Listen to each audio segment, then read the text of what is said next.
మహాశివరాత్రి పర్వదినం సందర్భంగా శ్రీశైల క్షేత్రంలో భక్తులు పోటెత్తారు.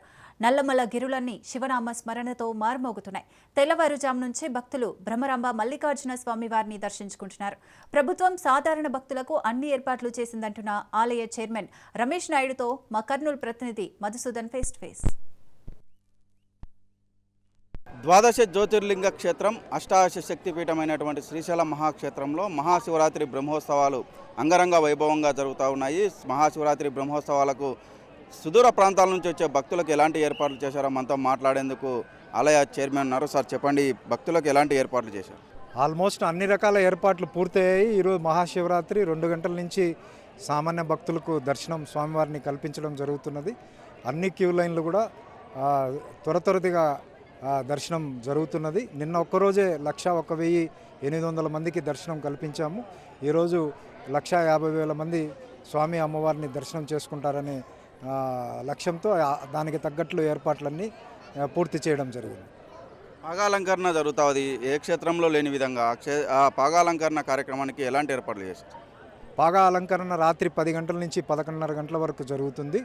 దానికి 4 రకాల గ్యాలరీలు ఏర్పాటు చేసి స్థానికంగా ఉన్న ఎంప్లాయీస్ కుటుంబ సభ్యులకు ఒక గ్యాలరీ, వివిఐపీలకు ఒక గ్యాలరీ, సామాన్య భక్తులందరికీ ఒక గ్యాలరీగా ఇట్లా గ్యాలరీలు ఏర్పాటు చేసి మొన్న రాత్రి ట్రయల్ రన్ కూడా నిర్వహించడం జరిగింది. ఎవరు ఎక్కడ ఎలాంటి ఇబ్బంది కలగకుండా పాగా అలంకరణ అనంతరం స్వామివారి దర్శనము, తర్వాత 12 గంటల నుంచి 2 గంటల వరకు లీలా కళ్యాణం, స్వామివారి కళ్యాణం కూడా నిర్వహిస్తారు. సో ప్రధానంగా చెప్పండి, సాధారణంగా క్యూ లైన్లో వెళ్ళి దర్శనం చేసుకునే భక్తులకు ఎలాంటి ఏర్పాట్లు చేస్తున్నారు? ఎక్కడ ఉదయం వేకువజాము నుంచి ఏర్పాట్లు చేసినాం, కానీ ఉదయం పూట పాలు, మంచినీరు, బిస్కెట్స్ ఇవ్వడం జరిగింది. ఇప్పుడు అల్పాహారం ఇస్తున్నారు.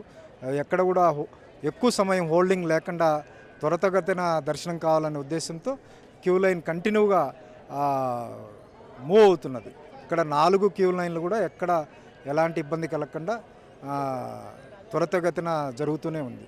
శివరాత్రికి మాలాధారణ ధరించి శివభక్తులు సుదూర ప్రాంతాల నుంచి పాదయాత్రగా వస్తున్నారు. వారికి ఎలాంటి ఏర్పాట్లు చేశారు? దర్శన ఏర్పాట్లు శివరాత్రికి ఇరుముడితో వచ్చే స్వాములందరికీ కూడా 8వ తారీఖు నుంచి 12వ తారీఖు వరకు ఉచిత స్పర్శ దర్శనం ఏర్పాటు చేయడం జరిగింది. 13వ తారీఖు నుంచి అందరికీ కూడా అలంకార దర్శనమే. వారు శివస్వాములు ఇరుముడి కట్టుకుని వచ్చే వాళ్ళందరికీ కూడా ప్రత్యేక క్యూ లైన్ ఏర్పాటు చేయడం జరిగింది. వాళ్ళందరూ చంద్రావతి కళ్యాణ మండపం నుంచి క్యూ లైన్లో సపరేట్గా వచ్చి స్వామి అమ్మవారిని దర్శనం చేసుకొని వెళ్తున్నారు. అయితే మహాశివరాత్రికి వచ్చే సాధారణ భక్తులకు ప్రత్యేక ఏర్పాట్లు చేశామని చెప్పేసి ఆలయ చైర్మన్ చెప్తున్నారు. వీడియో జర్నలిస్ట్ శివశంకర్తో మధు, రాజ్ న్యూస్, శ్రీశైలం.